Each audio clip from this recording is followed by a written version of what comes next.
Well, hi, good morning. Thanks so much for joining me in my shop. I've just finished changing the easy wires in here, and all that's left now to be changed is the heater wiring, which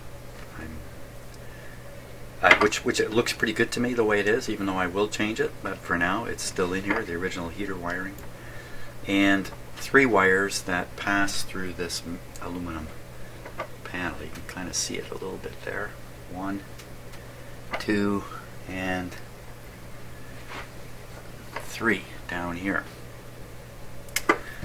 But I have an interesting opportunity, so I have not been making videos of me changing all the wires. Here's the wire debris, by the way, that's come out of that radio. I have a chance now to properly test this capacitor, which is located here.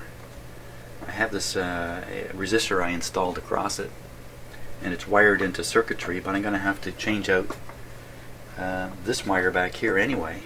So once I cut this wire and I remove one leg off this resistor, this capacitor is free to be tested. So that's what I want to do. Next. Okay, let's see if we can get the close up the camera here while we're waiting for the soldering iron to warm up.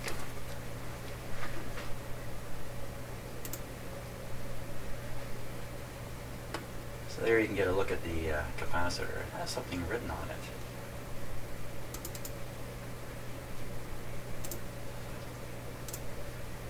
Just going to try to fix the focus here a little bit on the camera if I can.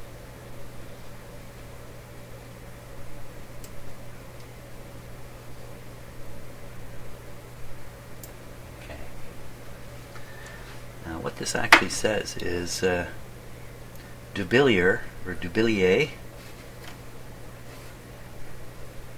trademark. You know, it's really cool. Let me get this resistor out of the way here. Take a good look at this little. Whoever made this capacitor must have been awfully proud of it.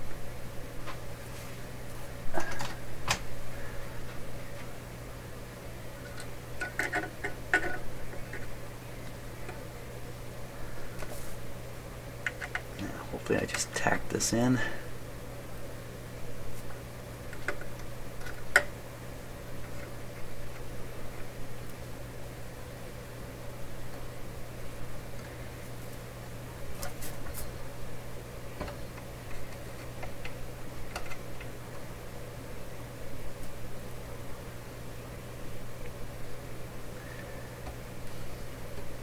Yeah, when you first bring your soldering iron into contact with cold solder, the heat transfer rate is very low.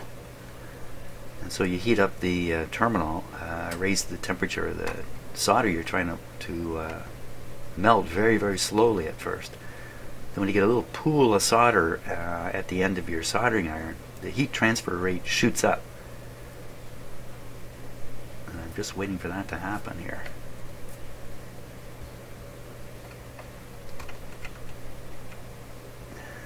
And you're fighting against any heat dissipating things, like for instance my tool hanging right there. It's not helping much. It's taking away the heat. Come on. Let's see, my soldering iron is set to 158 C. It's just not producing enough heat here.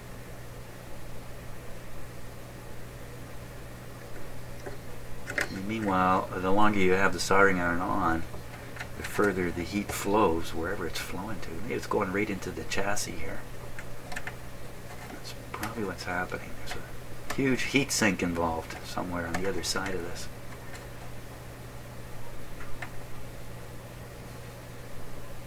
Wow.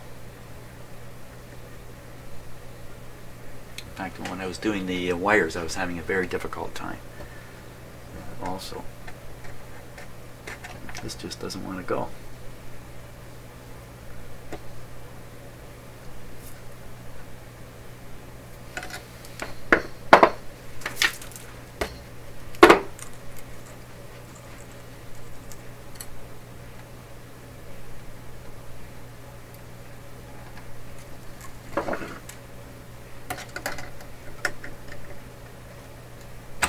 There we go. Come on.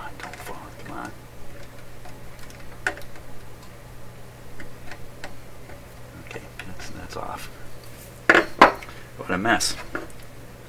Now before things cool off too much, get a hold of a wire. Having a heck of a time seeing down in here too. The camera's point of view is way better. Come on off of there.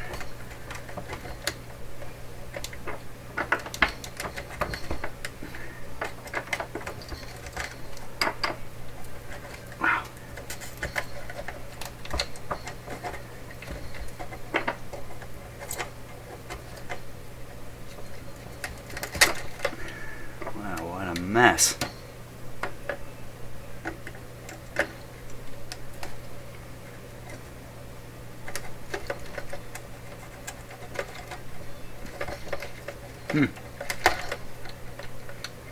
That's terrible. Got it off. Whew. Smoky in here.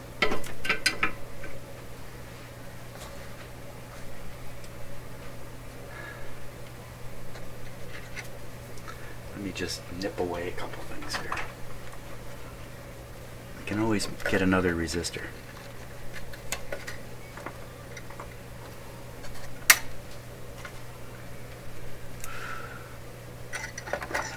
I don't like smoking up my shop here. Especially with oops, smoke from burning rubber or plastic or whatever those materials actually are. Really not what I want to be breathing here.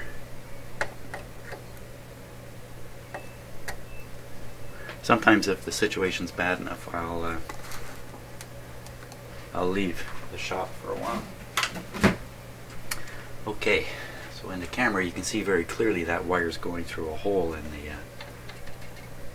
the wall back there. Wow. Okay, capacitor's ready for testing. Even though this wire is still connected here, it doesn't really go anywhere. There's nothing plugged in. There's no tubes in here. There's nothing's turned on. So this is just a wire to nothing. So this capacitor. Oh yeah, we were going to take a look at the what it says.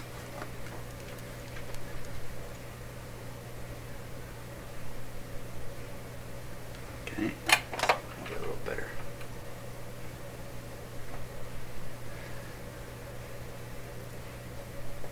Dubilier, trademark, Micon, must be a reference to mica. Type 642. 642. There's no hint of how big this thing is. You know, the size of the capacitance here. Okay, let's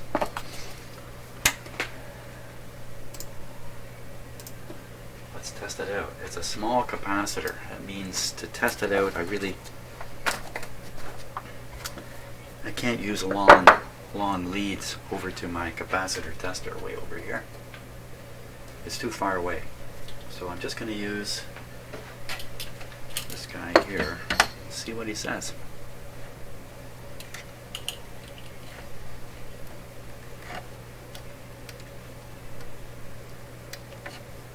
I can't remember at the moment what it's supposed to be. What the capacitance is supposed to be.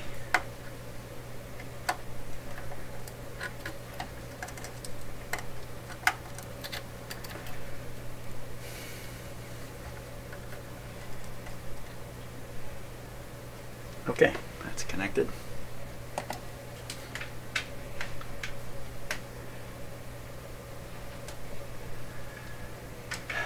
Okay, so it says it's a capacitor. It's 200 picofarad. So that'd be like 0.0002. 0002. Okay, so we got to take a look. Take a look at the schematic here. Okay, so look at the schematic here, and what do we find? So the capacitor in question is this one here. This is the grid leak capacitor right here, number 26. Look down on the list here. It is 26, grid condenser 0.00025. Well, it's just about exactly what I'm reading. The grid leak is a 3 megohm resistor. That's this guy here, 25. The resistor I installed should be a 3 megohm resistor. So how do you like it? That old capacitor is perfectly good, even though I've pounded away with my soldering iron on it. Okay. We might as well make a test of the resistor here too. Why not? So it's 3000 K, 3 megohms. So we have a 3 megohm resistor sitting there. So that was fine. That is fine.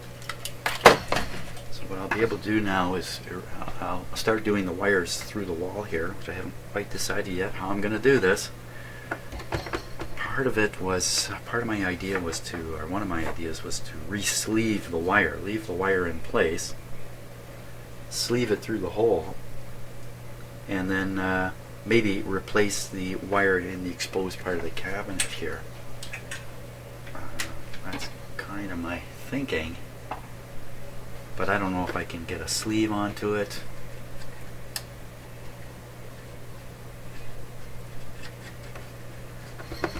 And on the other side, as I mentioned in previous videos, making the solder connection on the other side of this piece of aluminum is really, really difficult, or nearly impossible. But I've done a lot of nearly impossible things in the past. So that's where I'm at. I'm going to have to think about this a little more. Okay, so I thought about it a little more. If I don't think, try.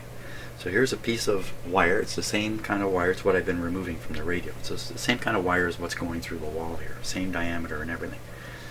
And I don't have a lot of shrink sleeve choices size-wise, but I have this size, quite a bit of this size. So what I would hope to do is somehow slide this over the insulation. Yeah, that's not bad. That's good.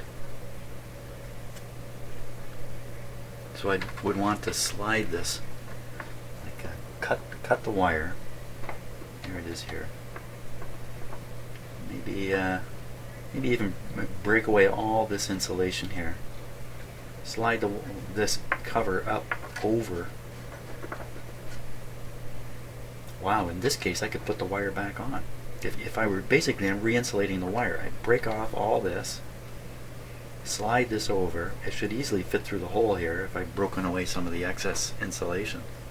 Slide this in place. I don't even have to shrink this stuff. Just slide it up and solder this back there. You know what? That's not a bad idea at all. So, to practice, take this piece of wire. That's an interesting little spot right there. Worth taking a closer look at, just to see how bad these wires really were.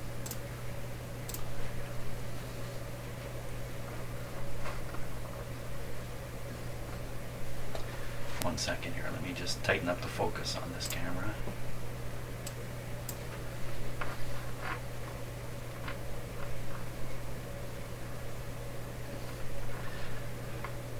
Look at that, eh?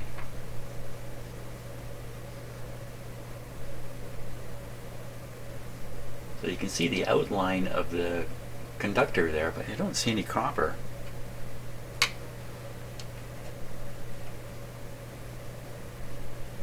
But how close do you want to get? And is that thin enough that it's starting to become conductive? There's another spot there,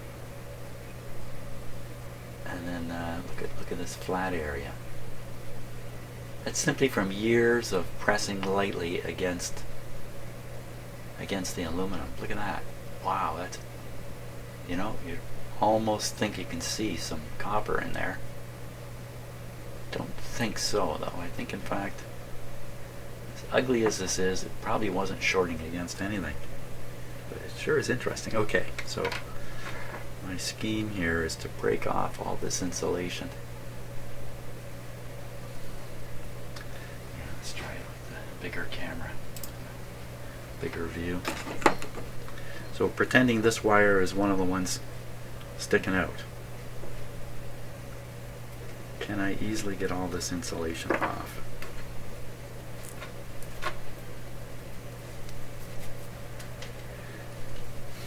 So I can put a tool on it here. Well, I think the short answer is yeah, you can work off all the insulation. Now, the thing is, you're going to end up with the potential for the wires to kind of splay out, I would think. See, this cloth material is coming undone at the end here. This will present a problem with sliding this tube over, unless I unwind all that too. Okay, so we'll assume I've cracked the insulation off all the way through the hole in the aluminum chassis and onto the other side a little bit. This is what I'm liable to end up with. Okay, let's leave it messy and see what happens. That crazy, I think that might be silk. So look at that. Huh. It's as if it's not even there. That would look good. Now, it's not a lot I can do on the other side of this aluminum panel. I think I can reach down with these guys and kind of get a hold of this and help slide it along a bit. Because the wire isn't necessarily straight on the other side, it's immediately bent. So it's very tricky to get this to travel any distance through a bend.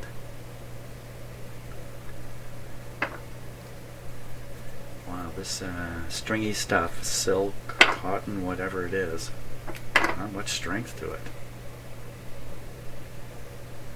So I think from doing this, this material's ability to withstand abrasion, not very good. Plus, you know, it could just mechanically move aside, and then you have the look. It's not copper anyway. It's probably nickel plated, or it's copper. It's plated copper, I'm pretty sure. Let's think about it. So that's copper, plated, insulated, and then insulated. This is not an easy thing to make. I'm thinking back to the 20s. Okay. Can we push this around a bend? So we'll pretend that's the bend. That's the bend.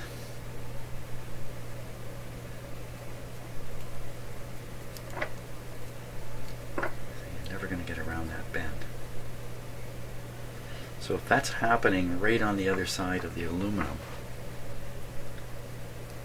I'm going to have some trouble. I'm going to have to, what I have to do is straighten out the wire on the other side. Now as I do that, I'll break off all the insulation everywhere I straighten it out. And you know, there has to be some slack in the wire too. So I straighten it out a bit, then we can push through the hole. And I couldn't reconnect this other end. Easy enough. It's just a piece of wire. There's nothing wrong with this wire. The wire's wire.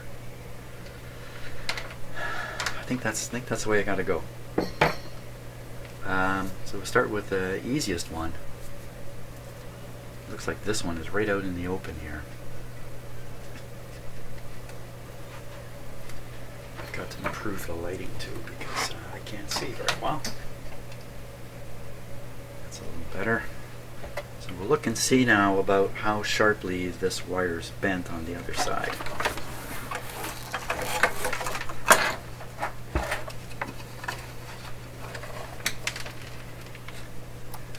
Wow, there's two wires coming through. There's twice as many wires coming through. What did I miss?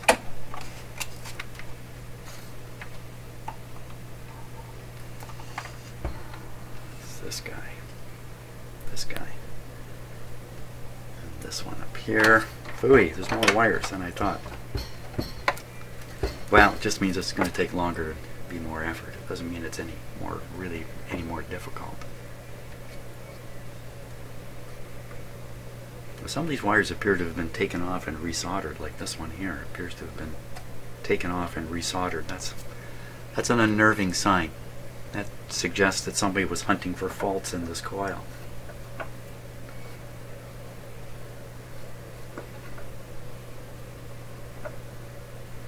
Something I'm very worried about while I'm working on these too is these are exposed. I can bang into them. There's something going on right there. So yeah, what is that? What is that? Don't tell me. I don't want to see a damaged coil here. Oh!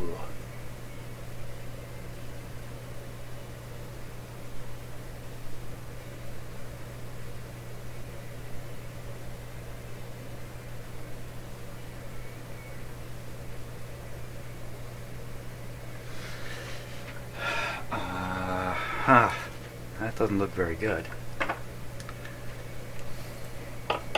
Okay, all my previous tests of all these coils have always been good, so I'm not going to panic. But that's the kind of thing I'm very worried about while I'm working here, that I'm going to accidentally whack one of these, especially whack it on the back side where I can't see it, and actually break the wire in here. This doesn't look super fine, so I think it's got some, oh, I can feel that. I need a more powerful magnifier on that. Where is my more powerful magnifier? Can't very well put the microscope on it. Well, and I don't see my magnifier handy.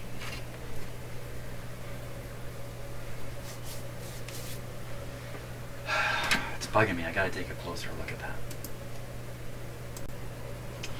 Okay, so I took a look at it with my more powerful magnifier here.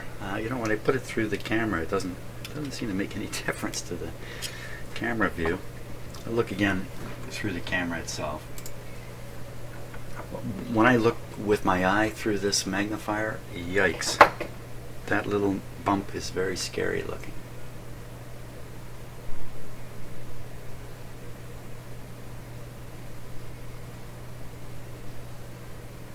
You know, it almost looks like a splice.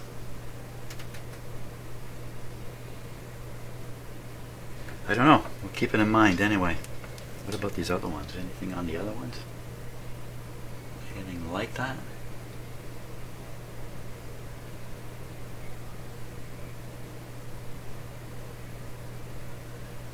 I shouldn't look in case I find something. Yeah.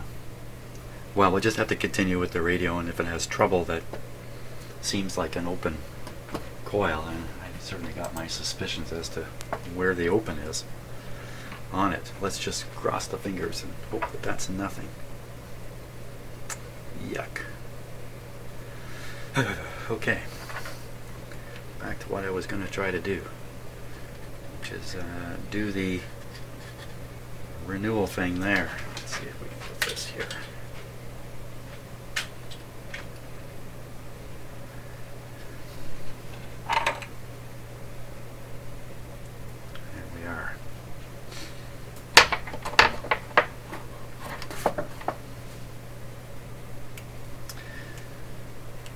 First, we'll try to do this. We'll try to straighten this out and slide the sleeve over it. You know, this wire looks to be in pretty good shape. Of course, that'll be the one that's causing the trouble. If there is, I don't actually take that back. I don't think any of these are causing trouble. I'll cut it and leave a tail for now. That is somehow an advantage. Now what? I've managed to put the camera and the light exactly where I want to be.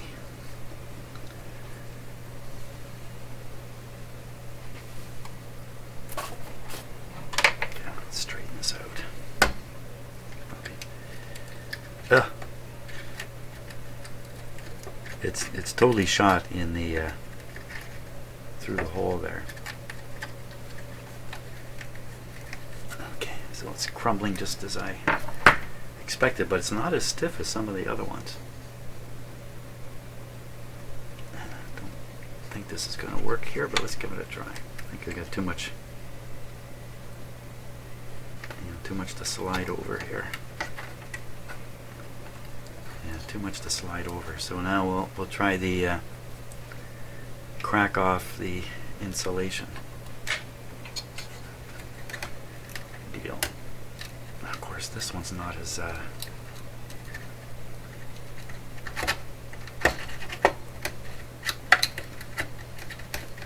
it is pretty. I was going to say it's not nearly as crunchy, but it is. Now, the thing is, if this doesn't work, if this ends up being a stupid idea, I can just continue to think about how to totally replace the wire through here. Okay. Well, okay, that cleaned up pretty good.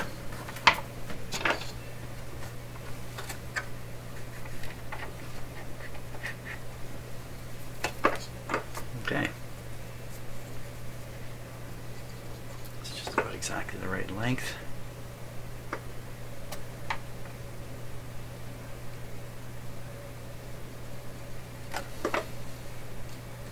Spin it as it goes.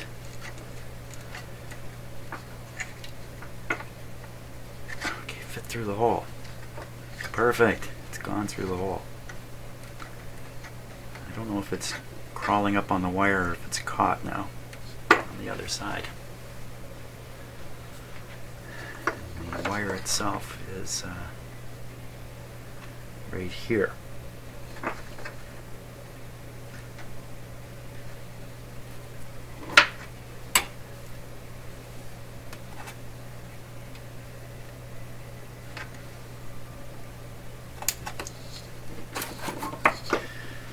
What's happening on the other side here?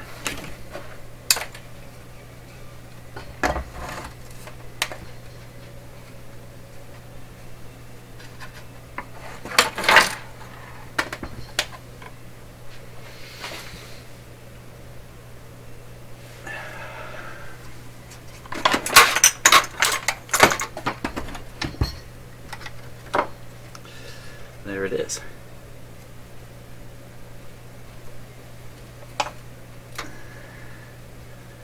Okay, so it's pushed the wire. That's just about fine, like that. A little hard for you to see. It's just poking through. But the wire bends immediately. So I've got to get that green just a little bit further. Just a little bit further.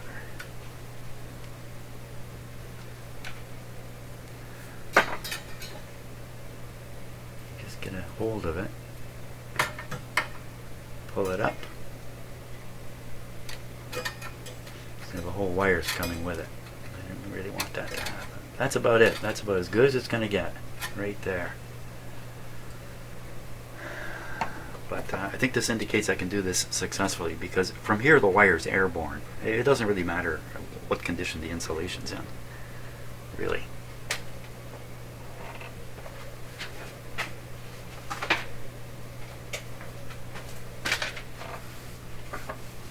Now, you wouldn't have to put any insulation on any wires if you thought they'd never touch, or if they did touch, it would make no difference. So you see, there are some wires in the radio like that. There's sometimes ground wires are just bare, or extremely short wires that can't go anywhere. They're rigidly held in place. Sometimes those are bare. Why would they do that? Bare wire costs just a little less than insulated wire. That's why.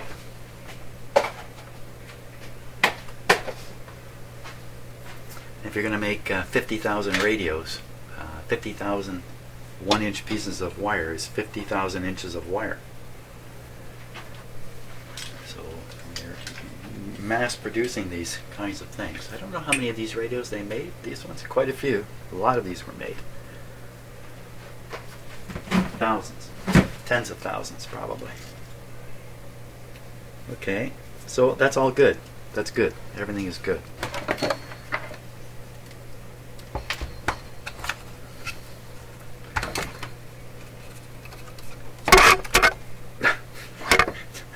I just cleaned this up.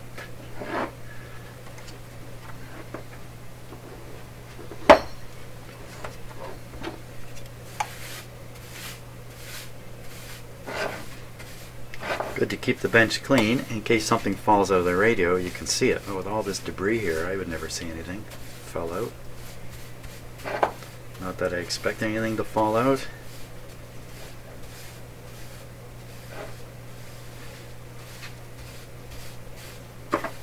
Sorry, I'm making you watch me do house cleaning here. Okay.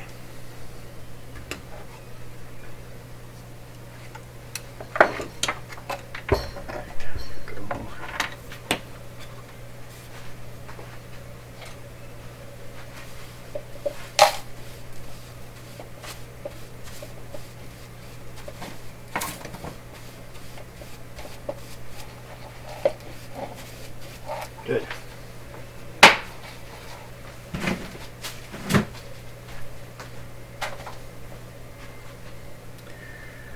So now to finish this guy off here.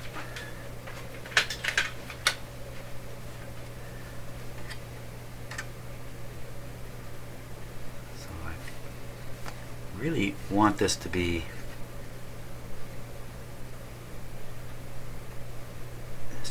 perfect length, not this green stuff. Now, can I pull the green off and stick it back on? I think I can. Green off. Shorten it up again. Most of this is airborne, so it's really just, I'm just trying to fix the part that goes through the wall there. So we're going to shorten it up quite a bit.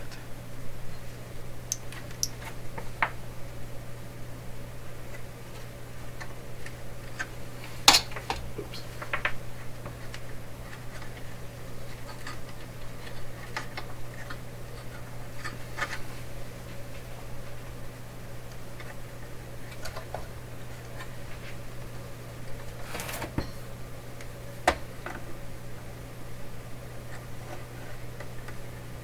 I pulled the wire forward all the way that I can.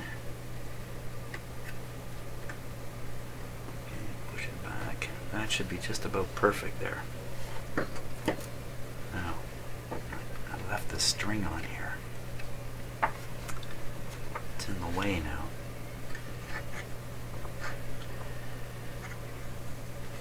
I guess I should call it thread.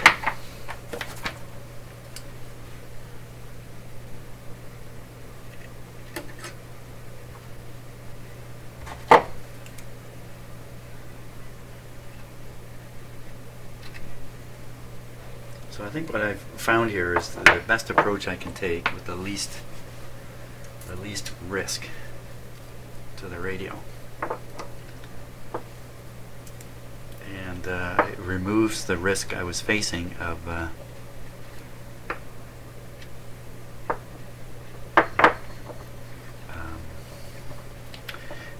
really disassembling large parts of this radio to get at these wires. Let me get a grip on it here.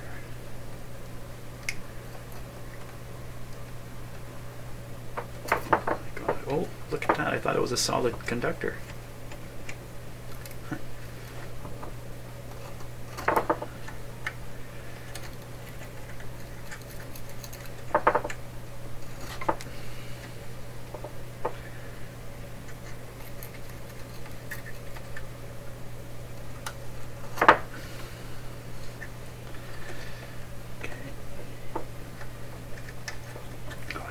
Get that to stick like that, we're done. Then I got to do the rest of them the same way. Okay, so there's here. You know what? I could attach it to this wire here. I left that tail there. I think I'm going to use it.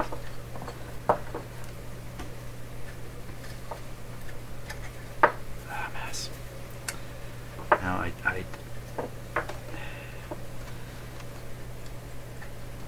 tin these wires, but if I tin this wire, I'm going to shrink that sleeve. That's going to be part and parcel of what happens.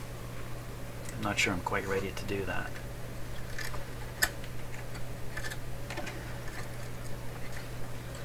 Okay, so what we'll do is we'll use the tail as a way to kind of hold the wire down. Just solder like crazy in there. Something should work.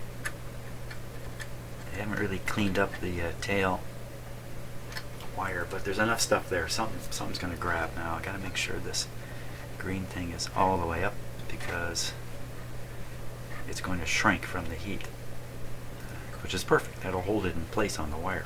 I think I moved the whole wire there. Yeah.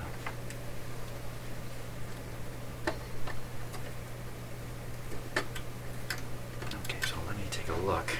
Just be sure about. Oops, the green is sticking out.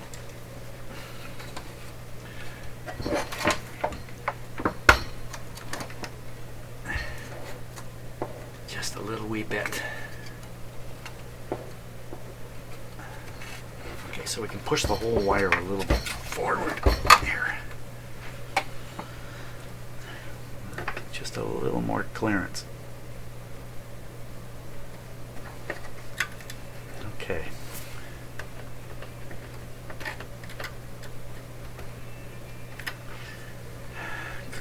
Clearance is the amount of green sticking out on either side of the aluminum. It'd be low clearance, high clearance. In case you're wondering what I'm talking about. Okay, Mr. Soldering Iron, let's do the deal here. I got 6 of these to do. Oh my gosh. I'm not going to video them. I'll just video this one and get on with it. At least you'll know exactly what I'm up to anyway.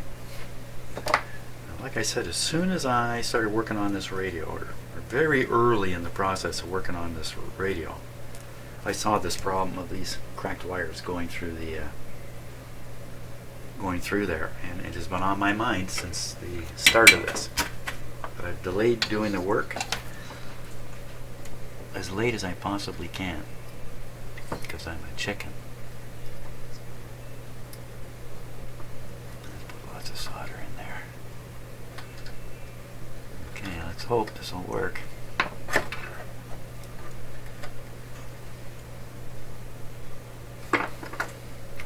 Good. I saw the solder get absorbed.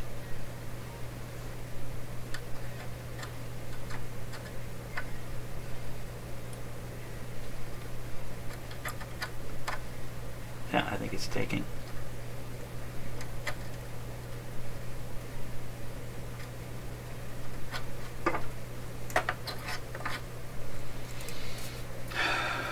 Let's see.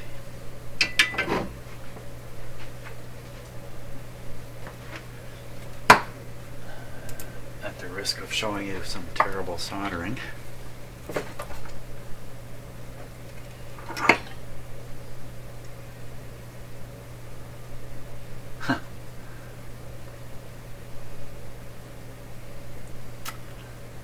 Well, the folded over wire tail doesn't seem to have soldered very well. It's the other wire. It's the actual real wire I'm worried about. Solder certainly onto the clip here. Fine. Okay, let me wiggle the wire a bit. I think it's probably soldered in there pretty good, actually.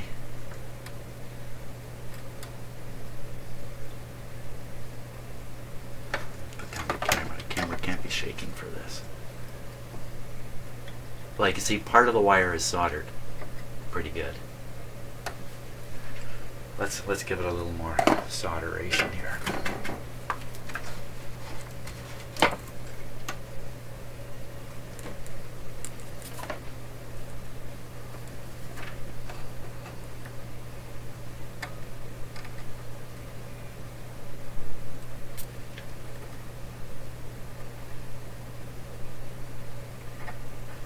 See, it's just not going to grip much better. Going somewhere. Where's it going?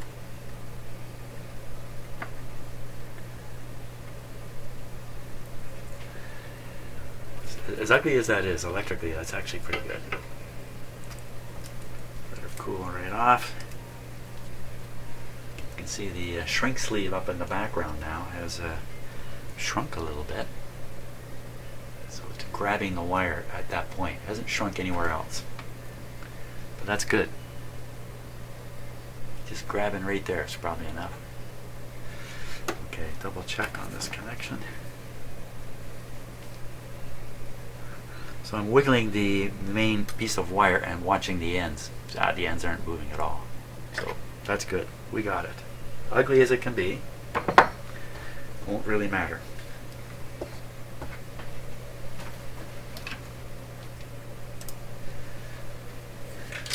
Five more to go. Great. Okay, well, thanks for watching. Next video I'll have those wires changed out.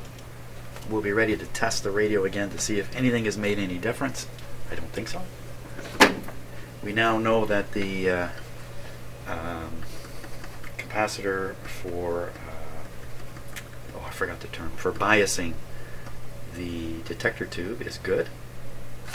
Resistor is good. If I don't want to change it, that's fine. Really, it's amazing, isn't it? These really old capacitors I tested in this radio have turned out to be basically dead on. Hard to believe. But you saw it. And then I have to put these components back in here too. Well, I got lots of stuff to do. Lots of stuff to do, but for now I'm done. Hey, thanks so much for watching, and hey, I've started a new channel, a new video channel. I'll have to tell you about that later though. See ya.